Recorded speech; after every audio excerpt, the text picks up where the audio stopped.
anga ane yakareba zvakadii yakakuvara 2018 anga ine makore mangani?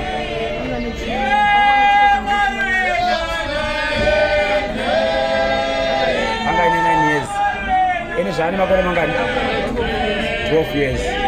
Saka kubva 2018 mwana achitambudzika negumbo.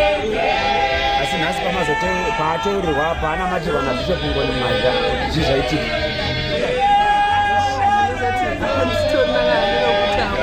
Hamuna rekutaura? Nemufaro wakanyanyisa mozesi handingazi ndingataura kuti mwana abva angotanga kumufamba anga singagoni kuripeta ngombe nderi risingapeteki pabvi apa airwadziwa nechepanapa saka kufonyoka kudai rarisingafonyoki orit rakati tasi saka nokutoti atojambanyamu kana kumanya zvazvichimuremera. nemalast week ndakabva ndarwadziwa mwana akabva adonaichenda sazvinhu zvakaitsamura mukure ndakasvika pakurwadziwa ndakafamba ndichinyengerwa wangu akatomuruma gumbu vakaruma vanoruma hongwe vanodzira vanodaro hongwe zvakakubatsirai vachanoda kungotenda ndangotenda zvangu mwari akatuma yes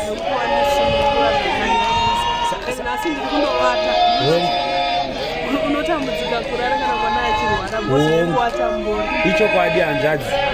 Saka imbodaiwo tione gumbo racho narari chirwadza ndiroro iro ratisingadi kupeteka zvariri kuita izvi.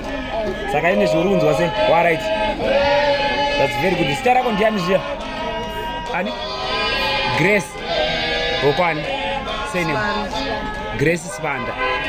Tinotenda Mwari akatuma pomwa zvaAfrica. Ndo pfodo yatiri kudya muchechi kuti matambudziko ese anopera. As simple as that.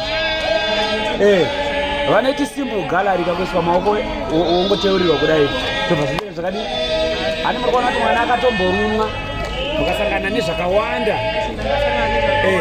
Asi Mwari waPauro nhasi angokusunungurai kamwe kamwe sekubhukaira kweziso. Handinoda kutenda chandinotenda Mwari wakatuma pomwa zvaAfrica. Ndandakambopinda chechi ndikambobuda asi ndinotenda Mwari wangu mudzoke muchechi kuti zvinhu zvawana kupora bhosi ndaigara ndichishungudzika kweniwo ndotorawo kupona asi ndotenda Mwari wangu atenda awana kupona.